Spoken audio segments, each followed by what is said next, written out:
La corde au cou. Partie 14. Suite de l'article du journal. Le réquisitoire. L'éloquence de M. Dulopte de la Granzière est trop justement célèbre pour qu'il soit nécessaire d'en parler. Nous dirons seulement qu'il s'est surpassé lui-même en ce réquisitoire qui, pendant plus d'une heure, a tenu suspendue à ses lèvres une assemblée haletante et remuée des plus poignantes émotions. C'est par une description du Valpinçon qu'il débute, de ce jour poétique et charmant comme son nom où les admirables futaies de Roche-Pommier se mirent au mobile cristal de la Seille. Là, poursuit-il, vivaient le comte et la comtesse de Clodieuze. Le comte, un de ces gentilshommes du temps passé, qui n'avait d'autre culte que l'honneur, d'autre passion que le devoir. La comtesse, une de ces femmes qui sont la glorification de leur sexe et le modèle achevé de toutes les vertus domestiques. Le ciel avait béni leur union et leur avait donné 2 filles qu'ils adoraient. La fortune souriait à leurs efforts intelligents. Estimés de tous, vénérés, chéris, ils vivaient heureux. Ils avaient le droit de compter encore sur bien des années prospères. Mais non, la haine veillait. Un soir, des lueurs sinistres éveillent le comte. Il se précipite dehors, 2 coups de fusil lui sont tirés, et il tombe baigné dans son sang. Attirée par l'explosion, la comtesse accourt. Elle trébuche contre le corps inanimé de son mari et, glacée d'horreur, elle s'affaisse sans connaissance. Les enfants vont-ils donc périr? Non, la Providence veille. Elle allume une lueur d'intelligence dans le cerveau d'un insensé et, se précipitant à travers la fumée, il arrache les petites filles aux flammes qui déjà étreignent leur berceau. La famille est sauvée, mais l'incendie redouble de fureur. Au lugubre volet du tocsin, tous les habitants des villages d'alentour se sont hâtés d'accourir. Mais sans personne qui les commande, sans outillage, ils s'épuisent en stériles efforts. Cependant, un roulement lointain retient dans leurs âmes l'espérance près de s'envoler. Ce roulement annonce l'arrivée des pompes. Elles arrivent, elles sont là. Tout ce qui est humainement possible va être tenté. Mais, grand Dieu, qu'est-ce que cette clameur d'épouvante et d'horreur qui monte jusqu'à nous? La toiture du château s'écroule, ensevelissant sous ses décombres enflammés 2 hommes, les plus dévoués et les plus intrépides de tous ces hommes si intrépides et si dévoués. Bolton, le tambour, qui l'instant d'avant battait la générale. Guilbeault, le père de 5 enfants. Au-dessus du fracas des flammes s'élèvent leurs cris déchirants. Ils appellent au secours. Les laissera-t-on périr? Un gendarme s'élance, et avec lui un fermier de Bréchy. Héroïsme inutile. Le fléau veut garder sa proie. Les sauveteurs vont périr, et ce n'est qu'au prix d'effroyables périls qu'on les arrache à la fournaise, respirant encore, mais atteints de si cruelles blessures qu'ils en resteront jusqu'à la fin de leurs jours infirmes et réduits pour vivre à implorer la charité publique. C'est des plus sombres couleurs de son éloquence que monsieur l'avocat général charge ce tableau des désastres du Valpinçon, représentant la comtesse de Clodieuze agenouillée près de son mari mourant, tandis que la foule s'empresse autour des blessés et dispute aux flammes les restes carbonisés de Bolton et de Guilbeault. Puis, redoublant d'énergie, « Et pendant ce temps, poursuivit-il, que devient l'auteur de tant de forfaits? Sa haine assouvie, il fuit à travers bois, il regagne sa demeure. De remords, il n'en a pas. Sitôt rentré, il mange, il boit, il fume un cigare. Telle est sa situation dans le pays, et il a si bien pris toutes ses mesures qu'il se croit au-dessus du soupçon. Il est tranquille, si tranquille que les plus vulgaires précautions sont par lui négligées, et qu'il ne prend même pas la peine de jeter l'eau où il a lavé ses mains, noires de l'incendie qu'il vient d'allumer. C'est qu'il oublie la Providence, dont le flambeau, en ces occasions décisives, éclaire et guide la justice humaine. Et comment, en effet, sans une intervention providentielle, la justice serait-elle allée chercher le coupable dans un des plus somptueux châteaux de la contrée? C'était là, cependant, qu'est l'assassin, là qu'était l'incendiaire, et, Qu'on ne nous vienne pas dire que le passé de Jacques de Boiscoran le défend contre l'accusation formidable qui pèse sur lui. Ce passé, nous le connaissons. Type achevé de ces jeunes oisifs qui jettent à tous les vents de leurs caprices la fortune amassée par leur père, Jacques de Boiscoran n'avait pas même de profession. Inutile à la société, à charge à lui-même, il s'en allait dans la vie sans gouvernail et sans boussole, s'adressant à toutes les passions malsaines pour combler le vide de ses heures de désœuvrement. Et cependant, il était ambitieux, de cette ambition dangereuse et mauvaise qui demande à l'intrigue et non pas au travail ses assouvissements. Aussi le voyons-nous ardemment mêlé aux luttes stériles et coupables de notre époque troublée, battant à grands coups de phrases creuses tout ce qui est responsable et sacré, sonnant l'appel aux plus détestables passions. Maître Magloire, si c'est un procès politique, il faut nous en prévenir. Monsieur l'avocat général, il ne s'agit pas de politique ici, mais des agissements d'un homme qui a été un apôtre de discorde. Maître Magloire, le ministère public croit-il donc qu'il prêche la concorde? Monsieur le Président, j'invite la défense à ne pas interrompre. Monsieur l'avocat général, et c'est dans cette ambition de l'accusé qu'il faut chercher surtout l'origine de cette haine farouche qui devait le conduire au crime. Le procès au cours d'eau n'est qu'une question secondaire. Jacques de Boiscoran préparait sa candidature pour les prochaines élections. L'accusé, je n'y ai jamais pensé. Monsieur l'avocat général, sans remarquer l'interruption. Il ne le disait pas, mais ses amis le disaient pour lui et allaient partout répétant que, par sa situation, sa fortune et ses opinions, il était l'homme désigné au suffrage des républicains. Et, en effet, il eût eu beaucoup de chance si, entre lui et le but de ses convoitises, ne se fût dressé un homme, le comte de Clodieuze, dont l'influence en avait déjà fait échouer d'autres. Maître Magloire vivement. C'est à moi que s'adresse l'allusion? Monsieur l'avocat général, je ne désigne personne. Maître Magloire, pourquoi ne pas dire franchement que mes amis et moi sommes les complices de monsieur de Boiscoran et qu'il a été chargé de nous débarrasser d'un adversaire politique? Monsieur l'avocat général, continuant. Messieurs, voilà le vrai mobile du crime. De là cette haine dont l'accusé ne sait bientôt plus garder le secret, qui dérobe en invectives, qui se répand en menaces de mort, et qui va jusqu'à coucher en joue le comte de Clodieuze. Monsieur l'avocat général passe alors à l'examen des charges qu'il déclare décisives, irrécusables. Puis, mais qu'est-il besoin, poursuit-il, de cet examen, après l'écrasante déposition du comte de Clodieuze? Ne l'avez-vous pas entendu? Près de paraître devant Dieu. Sur le premier moment, abusé par la générosité de son âme, il pardonnait, il voulait sauver l'homme qui avait essayé de l'assassiner. Mais aux approches de la mort, il a compris qu'il n'avait pas le droit de soustraire un coupable à l'action de la justice.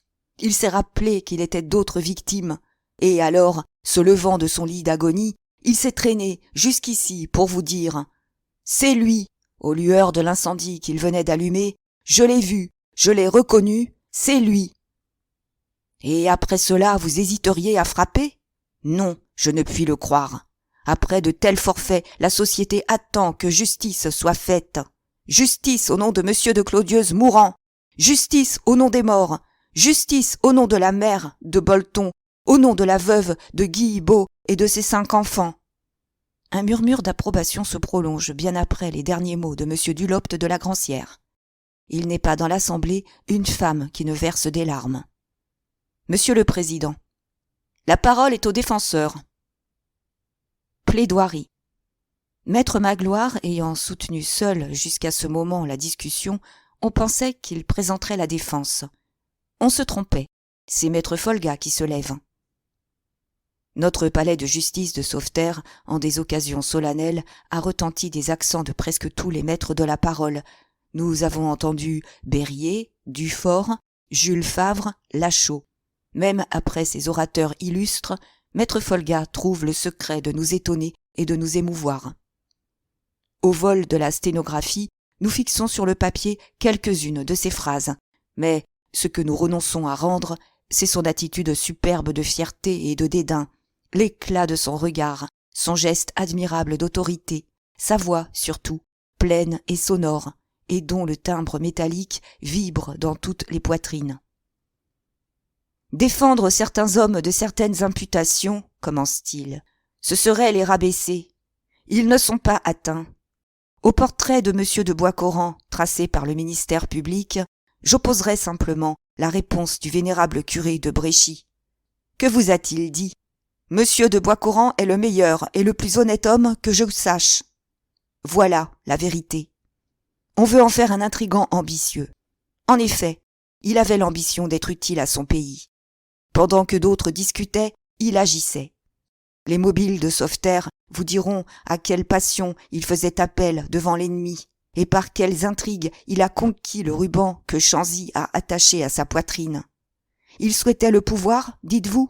Non, il rêvait le bonheur. Vous parlez d'une lettre qu'il écrivait à sa fiancée quelques heures avant le crime. Je vous mets au défi de la lire. Elle a 4 pages. Dès la seconde, vous seriez forcé d'abandonner l'accusation. Alors, avec une logique implacable, le jeune avocat reprend le système de l'accusé et, véritablement sous les coups de son éloquence, l'accusation semble tomber en poussière. On est fasciné, ébloui. Et maintenant, poursuit-il, que reste-t-il des preuves ? La déposition de M. de Clodieuze. Elle est écrasante, dites-vous. Je dis qu'elle est étrange. Quoi ? Voilà un témoin qui attend la dernière heure, la dernière minute pour parler, et cela vous semble naturel. C'est par générosité, prétendez-vous, qu'il s'est tu ? Moi, je vous demande comment eût agi notre plus cruel ennemi. Jamais cause ne fut plus claire, dit le ministère public. Je soutiens, moi, que jamais cause, au contraire, ne fut plus obscure, et que, loin de nous en livrer le secret, l'instruction n'en a pas trouvé le premier mot. Maître Folga se rassoit, et il faut l'intervention des huissiers pour arrêter les applaudissements. Si l'on allait aux voix en ce moment, M. de Boiscoran serait certainement acquitté.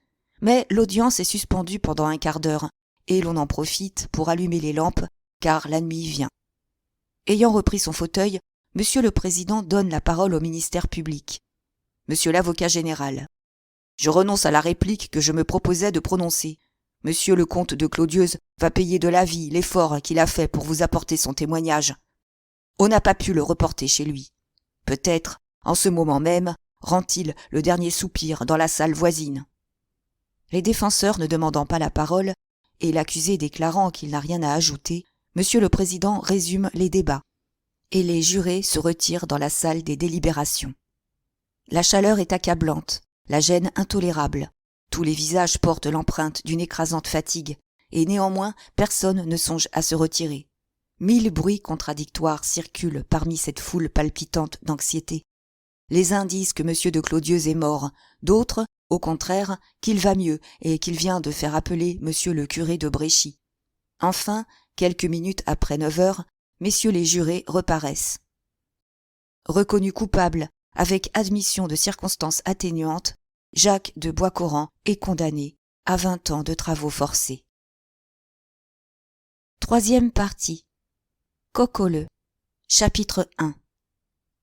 Ainsi, M. Galpin d'Aveline l'emportait, et M. Dulopte de la Granzière avait lieu d'être fier de son éloquence. Jacques de Boiscoran était déclaré coupable. Mais c'est le front haut et le regard assuré qu'il entendit M. le président Dominy prononcer la terrible formule. Plus courageux en cela, 1000 fois, que le condamné à mort qui, en face du peloton d'exécution, refuse de se laisser bander les yeux et d'une voix ferme commande le feu. Le matin même, quelques instants avant l'ouverture de l'audience, il l'avait dit à mademoiselle de Chandoré. « Je sais ce qui m'attend, mais je suis innocent. On ne me verra ni pâlir, ni demander grâce. » Et, rassemblant, en effet, en un suprême effort tout ce qu'une âme humaine peut fournir d'énergie, il avait tenu parole. Se penchant seulement vers ses défenseurs, au moment où les derniers mots du président s'éteignaient dans le brouhaha soudain de l'Assemblée, « Ne vous avais-je pas dit, murmura-t-il, qu'un jour viendrait où vous seriez les premiers à me mettre une arme entre les mains ?» Maître Folga se dressa vivement. Il n'avait rien de la colère, ni du découragement de l'avocat qui vient de perdre une cause qu'il sait juste. « Mais ce jour n'est pas venu, répondit-il. Vous savez votre serment. Tant qu'une lueur d'espoir nous restera, nous lutterons. Or, c'est plus que de l'espoir que nous avons à cette heure. Avant un mois, avant une semaine, demain peut-être, nous aurons notre revanche. » Le malheureux hochait la tête. « Je n'en aurais pas moins subi l'ignominie d'une condamnation, » murmura-t-il, et, détachant de sa boutonnière le ruban de la Légion d'honneur, et la tendant à maître Folga. « Vous le garderez en mémoire de moi, » prononça-t-il, « si je ne reconquiers pas le droit de le porter. » Mais déjà les gendarmes chargés de la surveillance de l'accusé s'étaient levés. « Il faut venir, monsieur, » dit à Jacques, le brigadier. « Allons, venez. Et il ne faut pas vous désespérer, que diable, ni perdre courage, tout n'est pas fini. Vous avez encore le pourvoi et le recours en grâce, sans compter ce qui peut arriver et qu'on ne prévoit pas. » Maître Folga pouvait accompagner son client, et il se préparait à le suivre, mais lui, « Laissez-moi seul, mon ami, » dit-il avec un geste douloureux. « D'autres plus que moi ont besoin de vos encouragements. Denise, ma pauvre mère, mon père, voyez-les. Dites-leur que c'est leur cher souvenir qui fait l'horreur de ma condamnation. Qu'ils me pardonnent l'affliction dont je leur suis le sujet et la honte de m'avoir pour fils, pour fiancé. » Étreignant alors les mains de ses défenseurs, « Et vous, mes amis, ajouta-t-il, comment vous témoignez jamais l'étendue de ma reconnaissance? Ah, s'il eût suffi pour me sauver d'un talent incomparable et du plus admirable dévouement, je serais libre. Et au lieu de cela, il montra la petite porte par où il allait se retirer, et d'un accent déchirant, « C'est la porte du bagne !» s'écria-t-il. « C'est désormais… » Un sanglot lui coupa la parole. Ses forces étaient à bout, car il n'est pas de limite, pour ainsi dire, aux tortures que peut endurer l'âme. L'énergie physique a des bornes. Et, repoussant le bras que lui offrait le brigadier de gendarmerie, il s'élança dehors. Maître Magloire était comme fou de douleur. « Et n'avoir pas pu le sauver, dit-il à son jeune confrère, qu'on vienne donc encore me parler de la puissance de la conviction. Mais ne restons pas là, sortons. » Et ils se jetèrent dans la foule qui s'écoulait lentement, toute palpitante encore des émotions de la journée. Un revirement étrange, illogique et cependant expliqué et fréquemment observé en pareilles circonstances, se produisait déjà. Objet de l'exécration de tous, alors qu'il n'était qu'accusé, Jacques de Boiscoran, condamné, recouvrait toutes les sympathies. C'était comme si la sentence fatale eût effacé l'horreur du forfait. On le plaignait, on s'apitoyait sur son sort, et songeant à sa famille, à sa mère, à sa fiancée, on maudissait la sévérité des juges. C'est que les moins clairvoyants des assistants avaient été frappés de l'allure singulière des débats. Il n'en était presque pas un qui n'eût deviné en cette affaire tout un côté mystérieux et inexploré que l'accusation, aussi bien que la défense, avait évité d'aborder. Comment n'avait-il été que fort incidemment question de Coqueleu? Il était idiot, c'était entendu, mais il n'en était pas moins vrai que sa déposition seule avait mis la justice sur les traces de M. de Boiscoran. Pourquoi donc n'avait-il été cité ni par le ministère public, ni par les avocats? La déposition de M. de Clodieuze, qui avait paru si concluante sur le moment, était maintenant sévèrement commentée. Les plus indulgents disaient « C'est mal ce qu'il a fait là, c'est un coup de maître. Que ne parlait-il plus tôt? On n'attend pas qu'un homme soit perdu pour le frapper. » À quoi d'autres répondaient « Et avez-vous vu de quel regard se mesuraient le comte et M. de Boiscoran? Avez-vous remarqué les paroles qu'ils échangeaient? N'eût-on pas juré qu'il était question entre eux de toute autre chose que du procès? Et de tous côtés, « C'est égal, répétait-on, Maître Folga avait raison, cette affaire est loin d'être claire. » Les jurés hésitaient. Peut-être M. de Boiscoran eût-il été acquitté si, au dernier moment, M. Dulopte de la Granzière ne fût venu dire que le comte de Clodieuze agonisait dans la pièce voisine. C'est avec une joie bien vive que maître Magloire et maître Folga recueillaient ces impressions de la foule. Car le ministère public a beau dire, beau tonner contre cette tendance funeste, beau affirmer que nul bruit du dehors ne trouve un écho dans le sanctuaire de la justice, ce sera toujours l'opinion publique qui dictera le verdict des jurés. Et, désormais, soufflait maître Magloire à l'oreille de son jeune confrère, soyez sans inquiétude. Je sais mon sauveterre par cœur. L'opinion est pour nous. À force de jouer des coudes, il venait enfin de franchir l'étroite porte de la salle des assises quand un huissier les arrêta. « On vous demande, messieurs, » leur dit cet homme. « Qui ?»« Les parents du condamné. »« Pauvres gens, ils sont tous là, dans le cabinet de M. Méchinet, que M. d'Aubigeon nous avait dit de mettre à leur disposition. C'est même là qu'on a porté Madame la marquise de Boiscoran lorsqu'elle s'est trouvée mal à l'audience. » Il entraînait, tout en disant cela, les défenseurs jusqu'à l'extrémité de la salle des pas-perdus. Leur ouvrant alors une porte, là, sur un fauteuil, les paupières closes, la bouche entr'ouverte, gisait la mère de Jacques. À sa pâleur livide, à la roideur de son attitude, on eût pu la croire morte, sans les spasmes qui de moment en moment la secouaient de la nuque au talon. Debout de chaque côté du fauteuil, M. de Chantedoré et le marquis de Boiscoran la considéraient d'un œil morne, sans expression, sans chaleur. Ils avaient été foudroyés, et depuis le moment où avait retenti à leurs oreilles la condamnation fatale, ils n'avaient pas échangé une parole. Seule mademoiselle Denise paraissait avoir conservé la faculté de raisonner et de se mouvoir. Mais sa face était pourpre, ses yeux secs brillaient de l'éclat sinistre de la fièvre. Tout son corps tremblait. Dès que les deux défenseurs parurent, « Voilà donc la justice humaine !» s'écria-t-elle.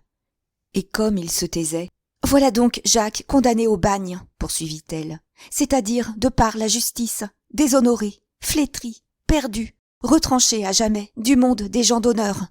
Il est innocent, mais peu importe. Ses meilleurs amis vont le renier et se détourner de lui. Nulle main ne se tendra plus vers la sienne. Ceux-là même qui étaient le plus fiers de son affection affecteront d'avoir oublié son nom. »« Je ne comprends que trop votre douleur, mademoiselle, » commença maître Magloire. « Ma douleur est moins grande que ma colère, » interrompit-elle. « Il faut que Jacques soit vengé, et il le sera. Je n'ai que 20 ans, il n'en a pas 30. C'est toute une longue vie que nous avons à consacrer à l'œuvre de sa réhabilitation, car je ne l'abandonnerai pas, moi. Son malheur immérité me le fait plus cher 1000 fois et comme sacré.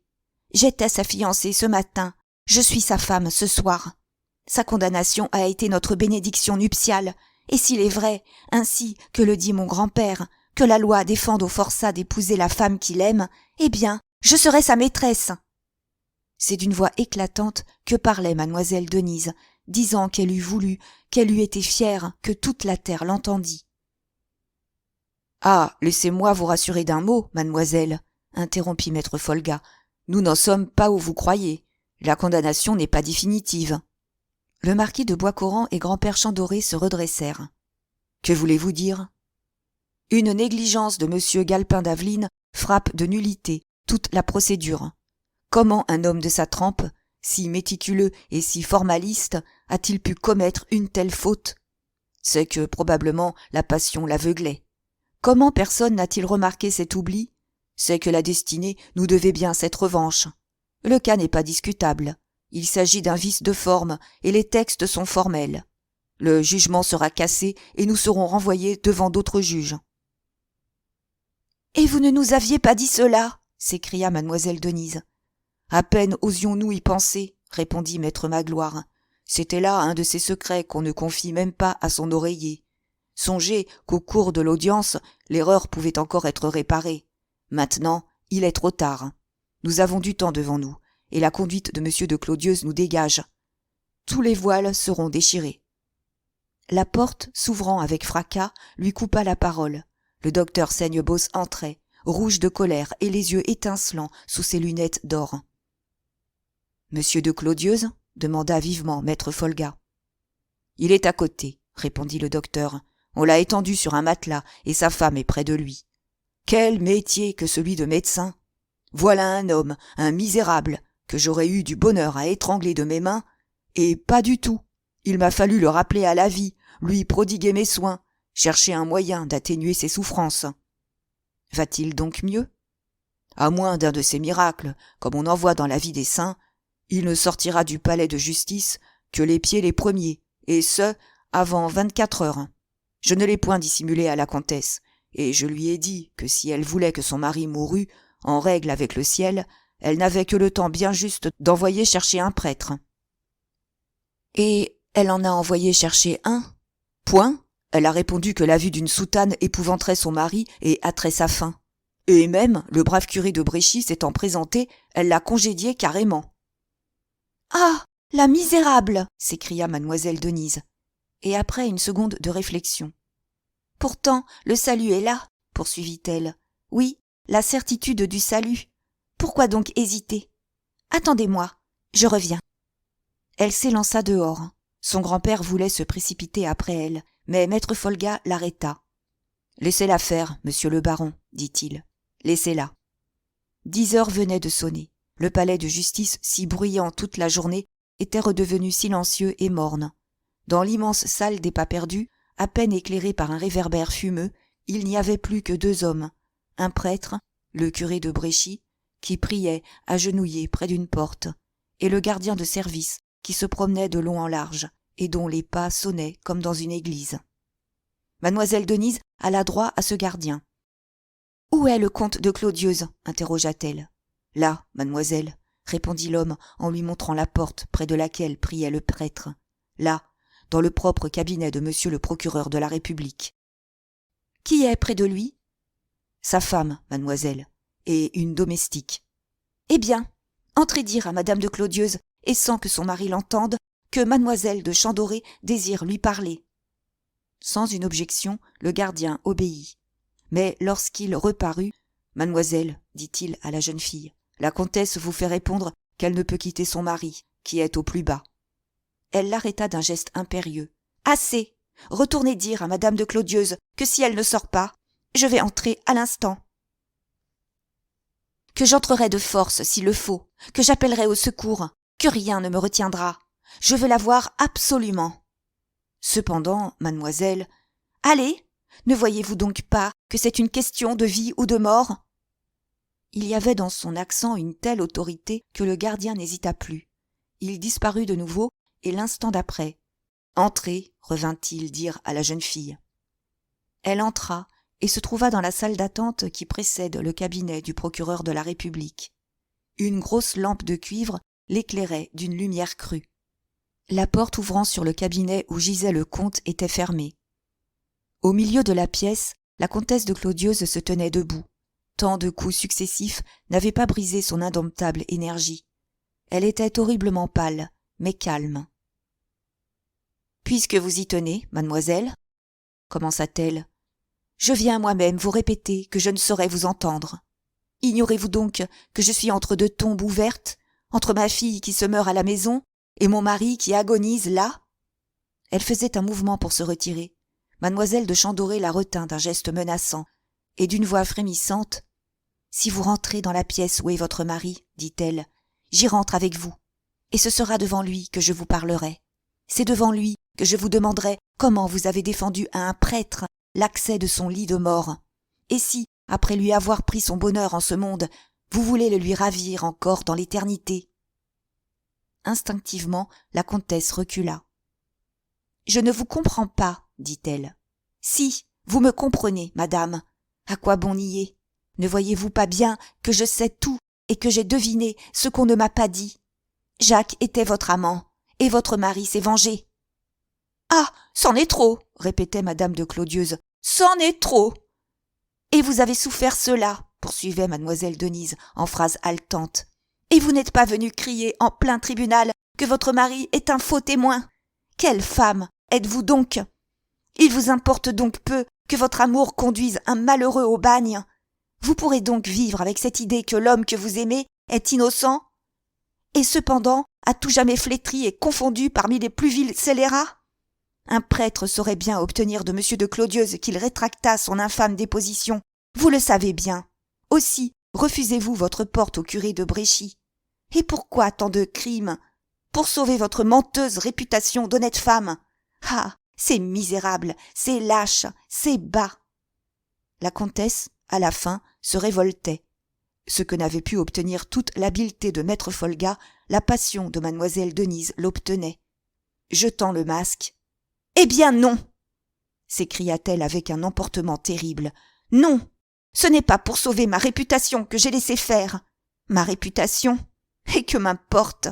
Il n'y a pas une semaine, le soir où Jacques s'est évadé de la prison, je lui proposais de fuir. Il n'avait qu'un mot à dire, et pour lui, patrie, famille, enfants, j'abandonnais tout. Il m'a répondu, plutôt le bagne. Au milieu de tant d'angoisse, une joie immense inonda le cœur de mademoiselle de Chandoré. Ah, elle n'avait plus à douter de Jacques à cette heure. C'est donc lui qui s'est condamné, poursuivait madame de Clodieuse. Je voulais bien me perdre pour lui, pour une autre, non. Et cette autre, c'est moi, sans doute. Oui, vous, pour qui il m'avait abandonné, vous qu'il allait épouser, vous avec qui il se promettait de longues années de bonheur, non d'un bonheur honteux et furtif, tel que le nôtre, mais d'un bonheur légitime et respecté. Des larmes tremblaient dans les cils de mademoiselle Denise. Elle était aimée. Elle songeait à ce que devait souffrir l'autre, qui ne l'était pas. J'aurais cependant été plus généreuse, murmura-t-elle. La comtesse eut un éclat de rire farouche. Et la preuve, insista la jeune fille, c'est que je suis venue vous proposer un marché. Un marché? Oui. Sauvez Jacques. Et sur tout ce que j'ai de sacré au monde, je vous jure d'entrer dans un couvent, de disparaître, et que jamais vous n'entendrez prononcer mon nom. Une stupeur immense clouait sur place la comtesse de Clodieuse, et c'est d'un regard de doute et de défiance qu'elle examinait mademoiselle de Chandoré. Un tel dévouement lui paraissait trop sublime pour ne pas cacher quelque piège. « Vous feriez vraiment cela ?» demanda-t-elle enfin. « Sans hésiter. »« Ce serait un grand sacrifice que vous me feriez. »« À vous, madame. »« Non. À Jacques. »« Vous l'aimez donc bien. » »« Assez pour préférer 1000 fois, s'il me fallait choisir, son bonheur au mien. Enseveli au fond d'un couvent, ce me serait une consolation encore de me dire qu'il me doit sa réhabilitation, et je souffrirais moins de le savoir à une autre que de penser qu'il est innocent et cependant condamné. Mais à mesure que la jeune fille affirmait sa sincérité, les sourcils de la comtesse se fronçaient et de fugitives rougeurs montaient à ses joues pâlies. Et de son ironie la plus hautaine. « C'est admirable, fit-elle. Madame, vous daignez m'abandonner, monsieur de Boiscoran. M'aimera-t-il pour cela? Vous savez que non, et que c'est vous seul qui êtes aimé. L'héroïsme en de telles conditions est facile. Que craignez-vous? Caché au fond d'un couvent, il ne vous en aimera que plus ardemment, et il ne m'en exécrera que davantage, moi. Il ne saura rien de notre marché. Et qu'importe, il le devinera si vous ne lui apprenez pas. Allez, je sais mon avenir. Voilà 2 ans que j'endure ce supplice, sans nom, de le sentir peu à peu se détacher de moi. Que n'ai-je pas tenté pour le retenir? Quelle lâcheté m'ont coûté et quelle bassesse pour le garder un jour de plus, ou seulement 1 heure. Tout devait être inutile. Je lui devenais à charge. Il ne m'aimait plus. Et mon amour lui semblait plus lourd que le boulet qu'on rivera à sa chaîne de galérien. Mademoiselle Denise frissonnait. « C'est horrible, murmura-t-elle. »« Horrible, oui, et vrai. Vous semblez confondu. C'est que vous n'en êtes encore qu'à l'aube riante de vos amours.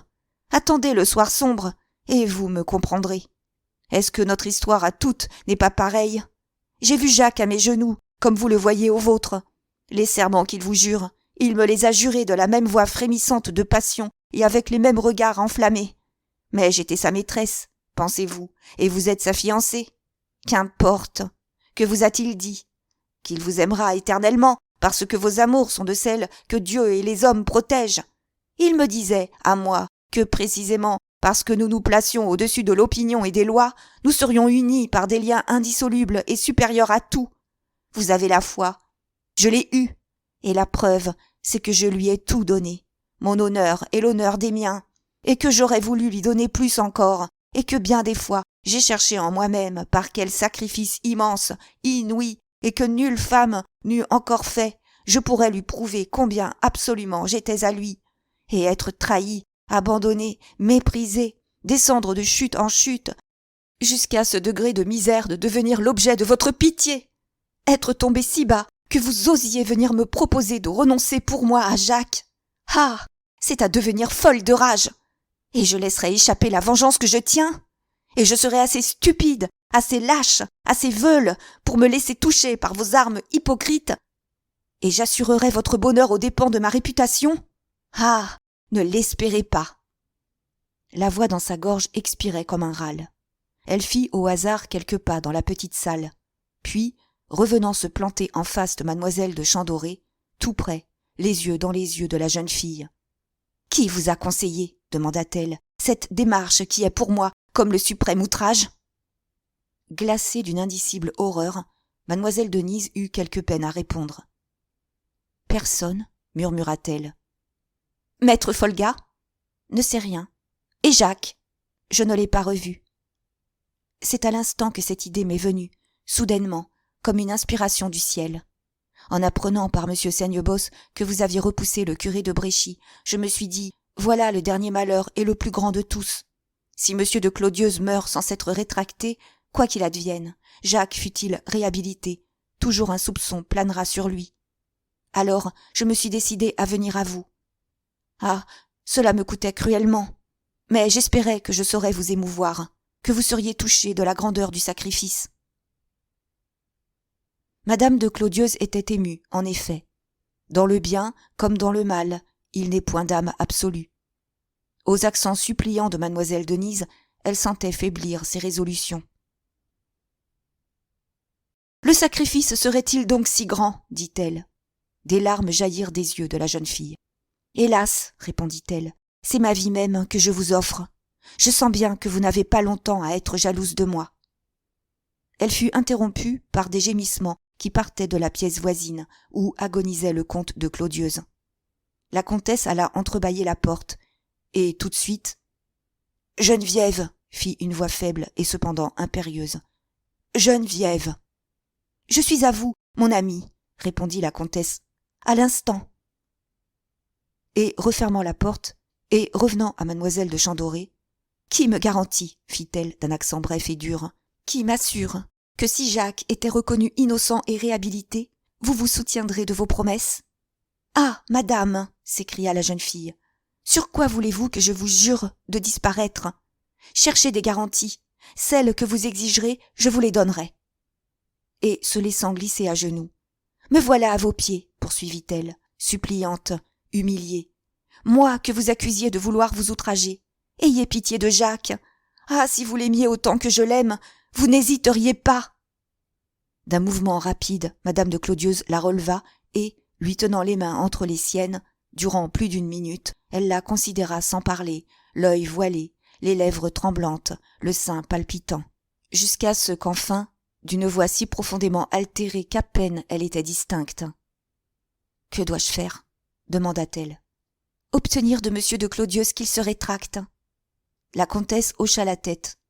« Je le tenterai inutilement, » répondit-elle. « Vous ne connaissez pas le comte, il est de fer. Vous lui arracheriez la chair lambeau par lambeau avec des tenailles rougies qu'il ne retirerait pas une seule de ses paroles. Vous ne pouvez concevoir tout ce qu'il a souffert, ni tout ce qu'il y a dans son âme de haine et de rage de vengeance. C'est pour me torturer qu'il m'a fait venir près de lui. Il n'y a pas 5 minutes encore, il me disait qu'il mourrait content, puisque Jacques était reconnu coupable et condamné sur sa déposition. » Elle était vaincue. Son énergie faiblissait. Des larmes mouillaient ses yeux. « Il a été si cruellement éprouvé, continuait-elle. Il m'aimait, lui, à l'adoration. Il n'aimait que moi au monde, et moi. Voilà l'adultère, cependant. Ah, si l'on savait, si l'on pouvait prévoir. Non, je n'obtiendrai jamais qu'il se rétracte. » Mademoiselle Denise oubliait presque sa propre douleur.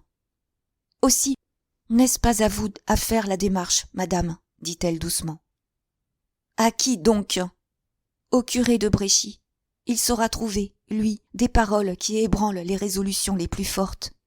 Il parlera au nom de ce Dieu qui, mourant sur la croix, pardonnait à ses bourreaux. » Un instant encore, la comtesse hésita, et triomphant enfin des dernières révoltes de son orgueil. « Soit, fit-elle, Je vais appeler le prêtre. Et moi, madame, je vous jure que je tiendrai ma promesse. Mais la comtesse l'arrêta, et avec un effort extraordinaire. Non, prononça-t-elle, c'est sans condition que je vais essayer de sauver Jacques. Qu'il soit à vous. Aimé, vous vouliez lui sacrifier votre vie. Délaissé, je lui sacrifie mon honneur. Adieu. Et, courant à la porte pendant que mademoiselle Denise rejoignait ses amis, elle appela le curé de Bréchy. Chapitre 2 de la partie 3. C'est par son substitut que le lendemain matin, sur les 9 heures, le procureur de la République, M. d'Aubigeon, apprit ce qui se passait et comment des vices de forme irrémédiables frappaient de nullité le jugement qui condamnait Jacques de Boiscoran. Déjà, les défenseurs venaient de présenter un mémoire qu'ils avaient passé la nuit à rédiger. Le procureur de la République ne prenait pas la peine de dissimuler sa satisfaction. « Voilà, s'écria-t-il, qui va singulièrement rogner les ailes de ce cher d'Aveline. Je lui avais cependant cité, avec Horace, l'exemple de Phaéton. Terret ambustus, Phaéton, avaras, spes. Il n'a pas voulu m'écouter, oubliant que, sans la prudence, la force est un danger. Vis concili, expers, mote, ruit sua. Et le voilà certainement dans un cruel embarras. Et tout de suite, il se hâta de s'habiller et de courir chez M. d'Aveline pour avoir des détails précis, disait-il à son substitut, mais en réalité pour se donner le savoureux spectacle de la déconvenue de l'ambitieux juge d'instruction. Il le trouva blême de colère et s'arrachant les cheveux. « Je suis un homme déshonoré, répétait-il, perdu, ruiné. C'en est fait de mon avenir. Jamais on ne me pardonnera cette école. » À voir M. d'Aubigeon, on l'eût cru désolé. « Alors, reprit-il d'un ton d'hypocrite commisération, ce qu'on m'a dit est exact. C'est bien de vous que proviennent ces malheureux vices de forme. De moi seul. J'ai oublié de ces formalités qu'un étudiant de première année ne négligerait pas. Comprenez-vous cela? Et dire que personne ne s'est aperçu de mon inconcevable étourderie. Ni la chambre des mises en accusation, ni le ministère public, ni le président des assises n'ont rien vu. C'est une fatalité. Voilà le fruit de ma réputation. Chacun s'est dit, c'est d'Aveline qui a conduit la procédure, inutile de la revoir, pas une des herbes de la Saint-Jean n'y manque. Et pas du tout, c'est à se briser la tête contre les murs. D'autant mieux, observa M. d'Aubigeon, qu'hier, l'acquittement de Jacques n'a tenu qu'à un fil. L'autre, de rage, grinçait des dents.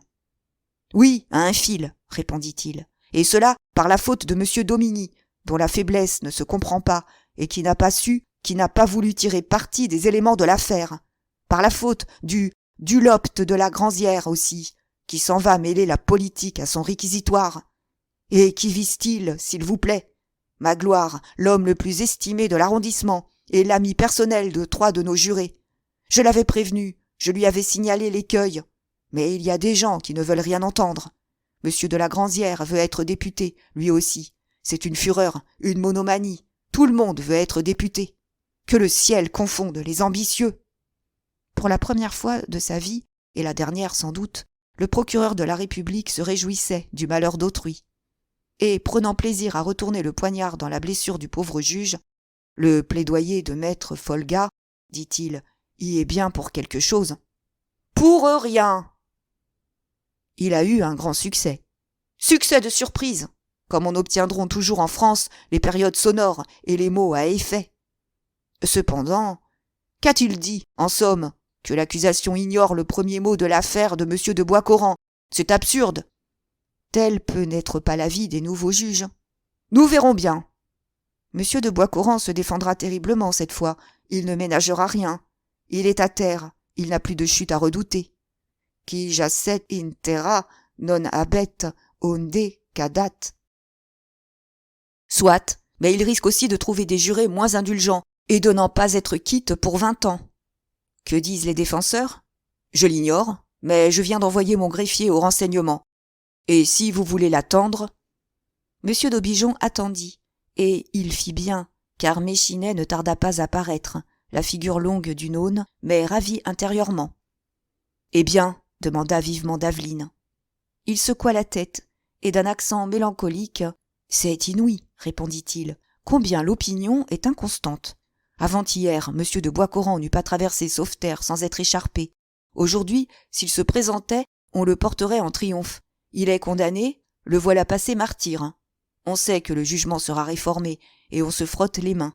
Je sais, par mes sœurs, que les dames de la société veulent s'entendre pour donner à la marquise de Boiscoran et mademoiselle de Chandoré un témoignage public de leur sympathie. La chambre des avocats va offrir un banquet à maître Folga. « C'est monstrueux !» s'écria le juge d'instruction. « Baste !» fit M. d'Aubigeon. « Plus incertains et changeants sont les avis des hommes que les flots de la mer. » Mais coupant court à la citation, « Après ?» fit M. d'Aveline à son greffier. « Ensuite, continua Méchinet, je suis allé remettre à M. Dulopte de la Granzière la lettre dont vous m'aviez chargé. » « Qu'a-t-il répondu ?»« Je l'ai trouvé en grande conférence avec M. le président Domini. Il a pris la lettre, l'a lue d'un coup d'œil et m'a dit d'un ton à vous donner froid dans le dos. Il suffit. À parler net, malgré sa mine roide et calme, il m'a paru furibond. » Le juge eut un geste d'absolu découragement. « Il me brisera, gémit-il. Ces hommes qui ont dans les veines, non du sang, mais du fiel, sont implacables. Vous chantiez ses louanges avant-hier. Avant-hier, je ne lui avais pas été l'occasion d'une mésaventure ridicule. » Déjà, Méchinet poursuivait. « En quittant M. Dulopte de la Granzière, je me suis transporté au palais de justice, où j'ai appris la grosse nouvelle qui met la ville en émoi. Monsieur le comte de Clodieuze est mort. » M. d'Aveline et M. d'Aubigeon eurent une exclamation pareille. « Ah, mon Dieu! Est-ce bien sûr ?» C'est ce matin, à 6h moins 2 ou 3 minutes, qu'il a rendu le dernier soupir. J'ai vu son corps dans le cabinet de monsieur le procureur de la République, veillé par monsieur le curé de Bréchy et 2 curés de la paroisse. On attendait un brancard de l'hôpital pour le reporter chez lui. « Malheureux homme !» murmura monsieur d'Aubigeon. « Mais j'ai appris bien d'autres choses, » continua Méchinet, par le gardien de nuit du tribunal. Hier soir, à l'issue de l'audience, apprenant que M. de Clodieuze était à toute extrémité, M. le curé de Bréchy s'est présenté pour lui administrer les derniers secours de la religion. La comtesse a refusé de le laisser pénétrer près de son mari. Le gardien n'en revenait pas quand, tout à coup, mademoiselle de Chandoré l'a envoyé demander de sa part à madame de Clodieuze un moment d'entretien. « Est-ce possible ?»« C'est sûr. Elles sont restées ensemble un bon quart d'heure. » « Que se sont-elles dit ? Le gardien m'a dit qu'il mourait d'envie d'écouter, mais qu'il n'a pas pu le faire, parce que le curé de Bréchy s'était obstiné à rester dans la salle des pas perdus. Quand elles se sont séparées, elles avaient l'air affreusement troublées. Aussitôt, madame de Clodieuze a fait entrer le prêtre, qui est resté près du comte jusqu'au dernier moment. » M. d'Aubigeon et M. d'Aveline n'étaient pas revenus de la stupeur où les plongeait ce récit, lorsqu'on frappa timidement à la porte. « Entrez !» cria Méchinet. La porte s'ouvrit et le brigadier de gendarmerie parut. « Je viens de chez monsieur le procureur de la République, dit-il, et c'est la bonne qui m'a dit que je le trouverais ici. Nous venons d'arrêter Cheminot. »« Ce détenu qui s'était évadé ? Juste, nous voulions le conduire à la prison, mais il nous a déclaré qu'il avait des révélations à faire très importantes et très pressées relativement au condamné Boiscoran. »« Cheminot ! Alors nous l'avons mené au tribunal, et je viens savoir... »« Courez lui dire que je vais l'entendre !» s'écria M. d'Aubigeon. « Courez, je vous suis !» Modèle achevé de l'obéissance passive, le brigadier n'avait pas attendu la fin de la phrase pour gagner l'escalier. « Je vous quitte, d'Aveline, » reprit M. d'Aubigeon, en proie à la plus extrême agitation. « Vous avez entendu. Il faut savoir ce que cela signifie. » Mais le juge d'instruction n'était guère moins bouleversé. « Vous me permettrez bien de vous accompagner, » dit-il. C'était son droit. « Soit, » répondit le procureur de la République, « mais dépêchez-vous. » La recommandation était inutile. Déjà, M. Galpin d'Aveline avait chaussé ses bottines. Il endossa un paletot par-dessus ses vêtements de chambre. Il était prêt. Suivis de Méchinet, les 2 magistrats se hâtèrent de sortir, et ce fut pour les bourgeois de Sauveterre un ébahissement nouveau que de voir en se négliger le juge d'instruction dont la mise, d'ordinaire, était si sévèrement correcte. Debout sur le pas de leur porte, « Il faut, se disaient les boutiquiers, qu'il soit arrivé quelque chose de bien extraordinaire. Regarde un peu ces messieurs. » Et, de fait, il marchait d'un pas à justifier toutes les conjectures, et sans échanger une parole. Pourtant, en arrivant au palais de justice, ils furent contraints de s'arrêter. 400 ou 500 curieux emplissaient la cour, se pressaient sur les marches du perron et obstruaient les portes. Presque aussitôt, un grand silence se fit. Toutes les têtes se découvrirent, et la foule s'écarta, ouvrant un passage. Sur le haut du perron, le curé de Bréchy et 2 autres prêtres venaient de paraître. Derrière eux, les employés de l'hôpital s'avançaient, portant un brancard recouvert d'un drap noir. Et sous ce drap se dessinaient les formes rigides d'un cadavre. Les femmes se signaient, et celles qui avaient assez d'espace s'agenouillaient. « Pauvre madame de Clodieuze !» murmurait l'une d'elles. « Voilà qu'on lui rapporte le corps de son mari, et l'on dit que la plus jeune de ses filles vient de mourir. » Mais M. d'Aubigeon, le juge et Méchinet, était trop fortement préoccupé pour songer à vérifier cette dernière nouvelle. Le passage était libre. Ils entrèrent et s'empressèrent de gagner la salle du greffe, où les gendarmes avaient conduit et gardaient leurs prisonniers. Il se leva dès qu'il reconnut les magistrats, retirant respectueusement sa casquette. C'était bien Cheminot, seulement l'insoucieux vagabond n'avait plus sa physionomie souriante. Il était un peu pâle et visiblement ému. « Eh bien, lui dit M. d'Aubigeon, vous vous êtes donc laissé reprendre ? » « Faites excuse, mon juge, répondit le pauvre diable, on ne m'a pas repris. C'est moi qui me suis livré. »« Involontairement. »« Oh, bien de mon gré, au contraire. Demandez plutôt au brigadier. » Le brigadier fit un pas en avant et, s'inclinant, « C'est la pure vérité, déclara-t-il. C'est Cheminot lui-même qui est venu me trouver à la caserne, en me disant « Je me reconstitue prisonnier, je veux parler au procureur de la République pour des révélations. » Le vagabond se redressa fièrement. « Monsieur le juge voit que je ne mens pas, » reprit-il. « Pendant que ces messieurs galopaient après moi sur toutes les grandes routes, j'étais bien tranquillement installé dans une des mansardes du Mouton Rouge. Et je comptais bien n'en sortir que quand on m'aurait oublié. » « Oui, mais pour loger au Mouton Rouge, il faut de l'argent, et vous n'en aviez pas. » Tranquillement, Cheminot tira de sa poche et montra une poignée de pièces d'or et de billets de 5 et de 20 francs. « Ces messieurs voient que j'avais de quoi payer ma chambre, dit-il. Si je me suis livré, c'est que je suis honnête, malgré tout, et que j'aime mieux qu'il m'arrive un peu de peine que de voir aller aux galères un malheureux qui n'est pas coupable. »« Monsieur de Boiscoran ? » ?»« Oui, il est innocent. Je le sais, j'en suis sûr. J'en ai des preuves. Et s'il a refusé de parler, je dirai tout, moi. » Monsieur d'Aubigeon et monsieur Galpin d'Aveline étaient abasourdis. « Expliquez-vous, dirent-ils en même temps. Mais le vagabond clignait la tête et montrait les gendarmes, et en homme très au fait des formes de la justice. « C'est que c'est un grand secret, répondit-il, et quand on est en confesse, on n'aime pas à être entendu d'un autre que de son curé. Ensuite, je voudrais que ma déposition fût couchée par écrit. » Sur un signe de M. d'Aveline, les gendarmes se retirèrent pendant que Méchinet s'asseyait à sa table devant un cahier de papier blanc. « Maintenant qu'on peut causer, reprit Cheminot, voilà la chose. Ce n'est pas à moi qu'est venue l'idée de m'en sauver. Je n'étais pas mal dans la prison. Voilà l'hiver qui vient, je n'avais pas le sou, et je savais que si j'étais repris, ma position serait très mauvaise. Mais M. Jacques de Boiscoran avait envie de passer une soirée dehors. « Prenez garde à ce que vous allez dire, interrompit sévèrement M. Galpin d'Aveline. Ce n'est pas impunément qu'on se joue de la justice. »« Que je meure si je ne dis pas la vérité, s'écria le vagabond. M. Jacques a passé toute une soirée dehors. » Le juge d'instruction tressauta. « Quel conte nous faites-vous là, dit-il. »« J'ai des preuves, répondit froidement Cheminot, et je les donnerai.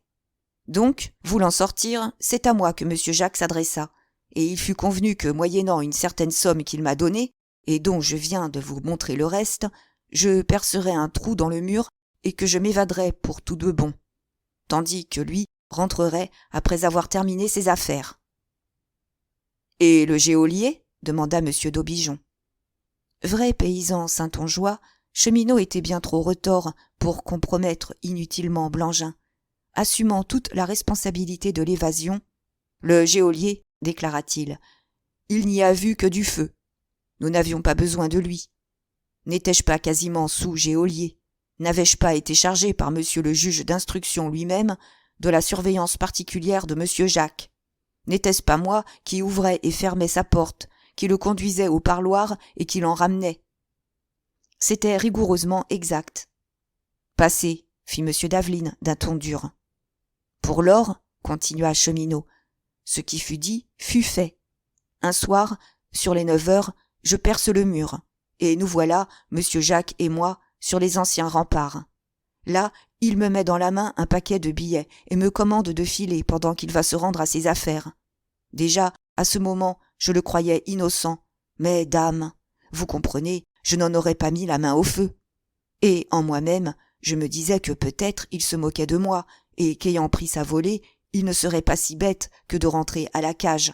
C'est pourquoi, le voyant s'éloigner, la curiosité me prend, et ma foi, tant pis, je me mets à le suivre. » Si accoutumés qu'ils fussent par leur profession même à garder le secret de leurs impressions, le procureur de la République et le juge d'instruction dissimulaient mal, l'un les espérances qui tressaillaient en lui, l'autre le vague effroi dont il se sentait saisi. Méchinet, qui savait, lui, ce qu'ils allaient apprendre, riait dans sa barbe tout en faisant voler sa plume sur le papier. Craignant d'être reconnu, poursuivait le vagabond, monsieur Jacques était allé un train du diable, en rasant les murs, et rien que par les ruelles. Heureusement, j'ai de bonnes jambes. Il traverse Sauveterre tout d'une course, et, arrivé rue Mautrec, à un mur qui n'en finit pas, il se met à sonner à une grande porte. « Chez monsieur de Clodieuze ?»« Je le sais, maintenant, mais alors je ne le savais pas. Donc il sonne. Une bonne vient lui ouvrir. Il lui parle, et tout de suite elle le fait entrer, et avec tant d'empressement qu'elle oublie de refermer la porte. D'un geste, M. d'Aubigeon l'arrêta. « Attendez, fit-il, et, prenant un imprimé dans un carton, il en remplit les blancs, après quoi, sonnant un huissier qui accourut. « Que ceci, dit-il, en lui remettant l'imprimé, soit porté immédiatement. Hâtez-vous, et pas un mot. » Invité à poursuivre, dès que l'huissier fut sorti. « Me voilà donc tout penaud au milieu de la rue Mautrec, reprit Cheminot. Je n'avais plus rien à faire qu'à m'en aller et à jouer des jambes. C'était le plus sûr. Mais cette coquine de porte entrebâillée m'attirait. Je me disais bien, si tu entres et qu'on te surprenne, on croira que tu es venu pour voler, et il t'en cuira. C'était plus fort que moi. J'en avais comme mal au cœur de curiosité. Arrive qui plante, je me risque. Je pousse la porte, juste pour passer, et me voilà dans un grand jardin. Il faisait noir comme dans un four, mais tout au fond, au rez-de-chaussée, 3 fenêtres étaient éclairées. J'avais trop osé pour reculer. J'avance donc, à pas de loup, et j'arrive jusqu'à un arbre contre lequel je me colle, à une longueur de bras de ces fenêtres qui étaient celles d'un beau salon. Je regarde, et je reconnais qui? Monsieur de Boiscourant. Les fenêtres n'ayant pas de rideaux, je le voyais comme je vous vois. Il avait un visage terrible. Je me demandais qui il pouvait bien attendre là, quand je l'aperçois qui se cache derrière le battant ouvert de la porte du salon, comme un homme qui en guette un autre avec de méchantes intentions. Je commençais à être inquiet, quand l'instant d'après entre une femme. Aussitôt, vlan, monsieur Jacques referme la porte. La femme se retourne, l'aperçoit et pousse un grand cri. Cette femme était madame de Clodieuze. Il fit mine de s'arrêter pour juger de l'effet, mais telle était l'impatience de Méchinet qu'il en oubliait l'humilité de ses fonctions. « Allez, dit-il vivement, allez !» Une des fenêtres était entr'ouverte, continua le vagabond, de sorte que j'entendais presque aussi bien que je voyais. En me baissant à 4 pattes et en avançant la tête au ras du sol, je ne perdais pas une parole. C'était terrible. Dès les premiers mots, j'avais compris que monsieur Jacques et madame de Clodieuze étaient amants et maîtresses. Ils se tutoyaient. « C'est insensé !» s'écria monsieur d'Aveline. Aussi étais-je tout ahuri. Madame de Clodieuze, une sainte femme. Mais j'ai des oreilles, n'est-ce pas? Monsieur Jacques lui rappelait que le soir du crime, quelques instants avant l'incendie, ils étaient ensemble, près du Valpinçon, à un rendez-vous qu'ils s'étaient donné. À ce rendez-vous, ils avaient brûlé toutes leurs lettres d'amour, et c'est en les brûlant que monsieur Jacques s'était noirci les mains. Vous avez entendu cela? Interrompit M. d'Aubigeon. Comme vous m'entendez, mon juge.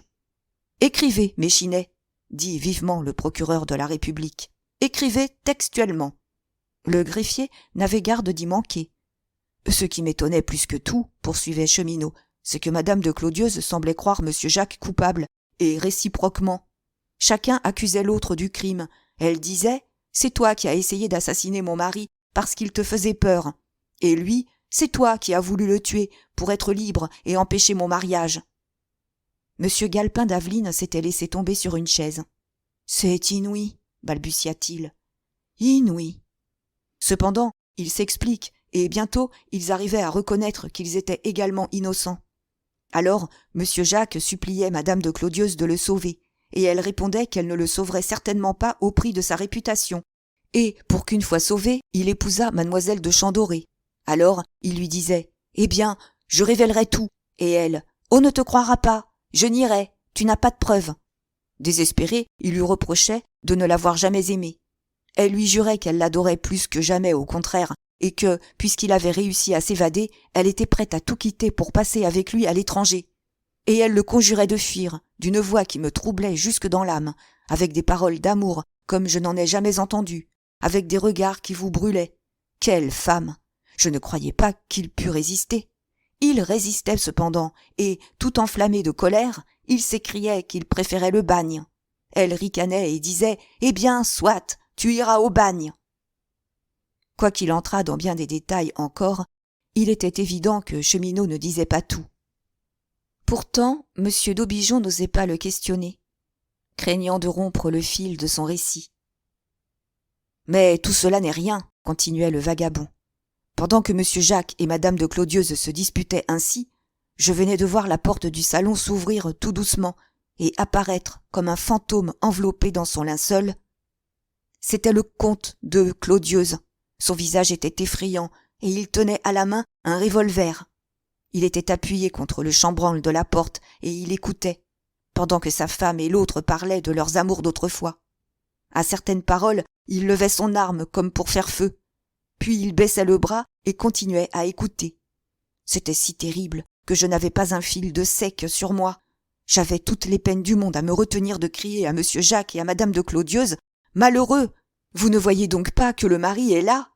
Non, ils ne voyaient rien, car ils étaient comme fous de désespoir et de rage, et même monsieur Jacques levait la main sur madame de Clodieuze. « Je vous défends de frapper ma femme, » dit alors le comte. Il se retourne, il le voit, et pousse un cri effrayant. La comtesse tombe comme une masse sur un fauteuil. J'étais comme hébété. Jamais je n'ai vu un homme si beau que monsieur Jacques en ce moment.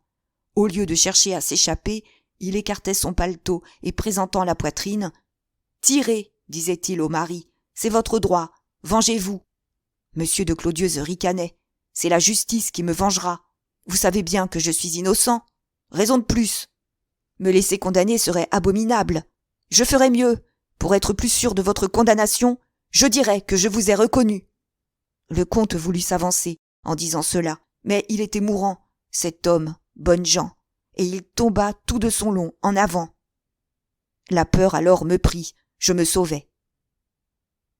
Grâce à un puissant effort de volonté, le procureur de la République maîtrisait, tant bien que mal, les émotions qui le bouleversaient. D'une voix fort altérée, « Comment n'êtes-vous pas venu raconter immédiatement tout cela ?» demanda-t-il à Cheminot. Le vagabond secoua la tête. « J'en ai eu envie, je n'ai pas osé. Monsieur le juge doit me comprendre, je craignais qu'on ne me fît payer cher mon évasion. » Votre silence exposait la justice à une déplorable erreur. Je ne pouvais croire que monsieur Jacques fût condamné. Je me disais, des gros comme lui, qui ont de bons avocats, s'en tirent toujours. Je ne pensais pas, d'ailleurs, que le comte de Clodieuze tînt ses menaces. Être trahi par sa femme, c'est dur, mais envoyer un innocent aux galères... Vous voyez, cependant. Ah, si j'avais pu prévoir. Mes intentions étaient bonnes, et si je ne suis pas venu tout de suite dénoncer la chose, je m'étais bien juré que je la dénoncerais s'il arrivait malheur à monsieur Jacques. Et la preuve, c'est qu'au lieu de me sauver bien loin, je me suis caché au Mouton Rouge, décidé à y attendre le jugement. Dès que je l'ai connu, je n'ai pas hésité, Je me suis livré aux gendarmes. Surmontant son écrasante stupeur, M. Daveline s'était dressé. « Cet homme est un imposteur !» s'écria-t-il. « L'argent qu'il nous a montré est le prix de son faux témoignage. Comment admettre son récit ?» « Nous allons le vérifier, » interrompit M. d'Aubigeon. Il sonna, et un huissier s'étant présenté. « Mes ordres sont-ils exécutés ?» demanda-t-il. « Oui, monsieur, » répondit l'huissier. « Monsieur de Boiscoran et la bonne de monsieur de Clodieuze sont là. »« Introduisez la bonne. Lorsque je sonnerai, vous ferez entrer monsieur de Boiscoran. » Cette bonne était une grosse saintongeoise, à la taille plate et carrée. Elle était fort émue et avait un pouce de rouge sur les joues. « Vous souvient-il, lui demanda M. d'Aubigeon, qu'un des soirs de l'autre semaine, un homme s'est présenté chez vos maîtres ?»« Oh, très bien, répondit la brave fille. Je ne voulais pas le recevoir, mais comme il m'a dit qu'il était envoyé par les juges, je l'ai fait entrer. »« Le reconnaîtriez-vous ?»« Parfaitement. » Le procureur de la République tira sa sonnette. La porte s'ouvrit. Jacques parut, l'étonnement peint sur le visage. « C'est lui !» s'écria la bonne. « Pourrais-je savoir ?» commença le malheureux.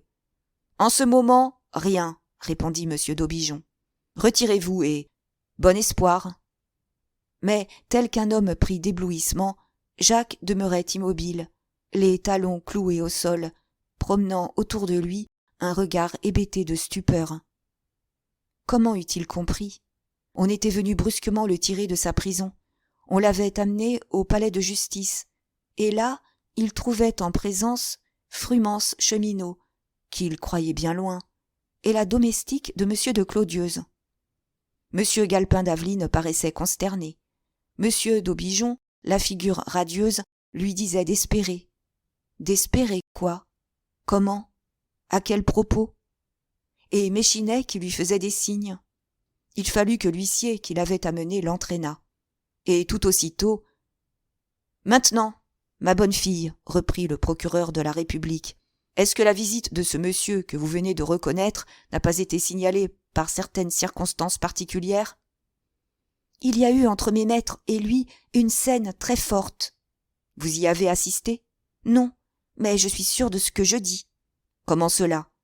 Ah, voilà, lorsque je suis montée prévenir madame la comtesse qu'un monsieur, qui venait de la part des juges, l'attendait au salon, elle s'est dépêchée de descendre en me commandant de rester près de monsieur le comte. J'ai obéi, naturellement. Mais madame était à peine en bas que j'entendis un grand cri. Monsieur, tout assoupi qu'il semblait être, l'entendit aussi, car il se haussa sur ses oreillers en me demandant où était madame.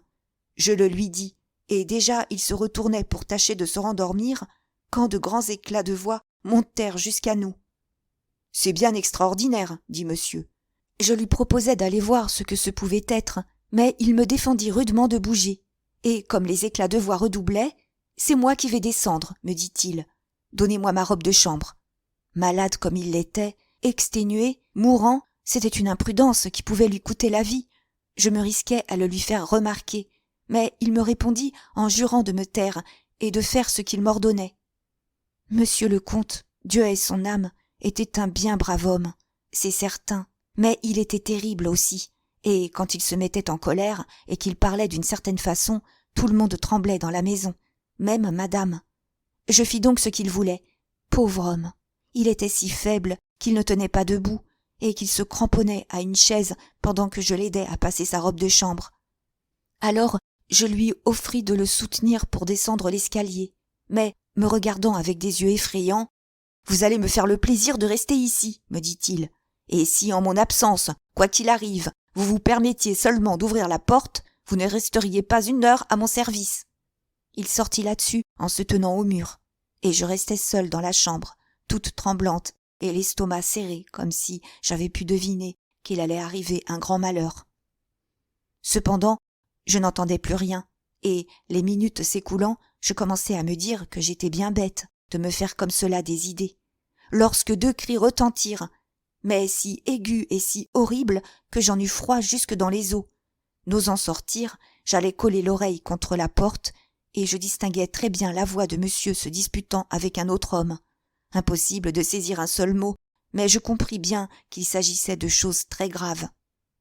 Tout à coup, un grand bruit sourd, comme celui de la chute d'un corps, puis encore un cri de terreur. Je n'avais plus une goutte de sang dans les veines. Heureusement, les autres domestiques, qui étaient couchés, avaient entendu quelque chose.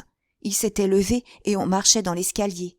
À tout risque, je sors de la chambre, je descends avec les autres, et nous trouvons dans le salon madame évanouie sur le fauteuil, et monsieur étendu tout à plat sur le plancher, et comme mort. « Qu'avais-je dit » s'écria Cheminot. Mais le procureur de la République lui fit signe de se taire, et, s'adressant à la bonne, « Et le visiteur » demanda-t-il. « Parti, monsieur, envolé, disparu. »« Qu'avez-vous fait, alors ?» ?»« Nous avons relevé monsieur le comte, et nous l'avons porté sur son lit. Nous avons fait revenir madame, et le valet de chambre est allé chercher monsieur Seignebos, le médecin. »« Qu'a dit madame de Clodieuze lorsqu'elle a repris connaissance ?»« Rien. Madame était comme une personne qui aurait reçu un coup de massue sur la tête. »« Il n'y a pas eu autre chose ?»« Oh, si, monsieur. »« Quoi ?»« L'aînée de nos demoiselles, mademoiselle Marthe, a été prise de convulsions terribles. »« Comment cela ?»« Dame, je ne sais ce que mademoiselle a raconté. »« Répétez-le-moi. »« Ah, c'est très singulier. Lorsque ce monsieur que je viens de reconnaître a sonné à notre porte, mademoiselle Marthe, qui était couchée, s'est levée et est allée se mettre à la fenêtre pour regarder qui c'était. Elle m'a vu aller ouvrir, une bougie à la main, et revenir suivie du monsieur. Elle allait regagner son lit quand il lui sembla voir une des statues du jardin remuer et se mettre à marcher. Tout ce qu'on a pu lui dire n'a servi à rien. Elle affirme qu'elle ne s'est pas trompée, qu'elle a bien vu cette statue s'avancer doucement le long de l'allée et venir se placer tout contre l'arbre le plus rapproché du salon. Cheminot triomphait. « C'était moi !» s'écria-t-il. La bonne le regarda et, sans trop de surprise. « C'est bien possible, fit-elle. »« Qu'en savez-vous » interrogea M. d'Aubigeon. « Je sais que ce doit être un homme qui s'était introduit dans le jardin, qui a fait tant de peur à mademoiselle Marthe, et voici pourquoi. Monsieur Seignebos, en se retirant, a laissé tomber une pièce de 5 francs qui est allée rouler juste au pied de l'arbre où mademoiselle dit avoir vu la statue. Le valet de chambre qui accompagnait le médecin l'a aidé à retrouver sa pièce et, en l'éclairant, il a très bien vu à terre des empreintes de souliers ferrés. « Les empreintes de mes souliers, » interrompit Cheminot. Et, s'asseyant et levant les jambes, « Regardez plutôt mes semelles, monsieur le juge, » disait-il. « Regardez si les clous y manquent. » Mais l'opinion du procureur de la République était faite. « Il suffit, » dit-il au vagabond. « Je vous crois. » Et à la femme de chambre. « Et vous, ma fille, savez-vous si, à la suite de ces scènes, il n'y a pas eu d'explication entre monsieur et madame de Clodieuze ?»« Je l'ignore. Seulement, madame et monsieur n'étaient plus du tout ensemble comme avant. » Elle ne savait rien de plus. Après lui avoir fait signer le procès-verbal de son interrogatoire, M. d'Aubigeon la congédia, puis s'adressant à Cheminot. « On va vous conduire en prison, » lui dit-il. « Mais vous êtes un brave garçon, et vous pouvez être sans inquiétude. Allez. » Le procureur de la République et le juge d'instruction restaient seuls, puisqu'il est entendu que le greffier n'existe pas. « Eh bien, » commença M. d'Aubigeon, « que dites-vous de cela ?» M. d'Aveline était atterré. « C'est à confondre l'esprit, » murmura-t-il. « Commencez-vous à croire que maître Folga avait raison, et que l'affaire n'était pas aussi claire que vous le prétendiez ? Et qui ne s'y fut trompé comme moi ? Vous-même, à un moment, n'avez-vous pas été de mon avis ? Et cependant, si Jacques de Boiscoran et madame de Clodieuze sont innocents, qui donc est coupable ? C'est ce que nous saurons bientôt, car je suis fermement résolu à ne pas goûter un instant de repos avant d'avoir fait éclater la vérité. Quel bonheur que des vices de forme frappent le jugement de nullité. » Il était tellement ému qu'il oubliait ses éternelles citations. S'adressant au greffier. « Mais il n'y a pas une minute à perdre, » reprit-il. « Prenez vos jambes à votre cou, mon cher Méchinet, et courez prier maître Folga de passer au parquet. Je l'attends. »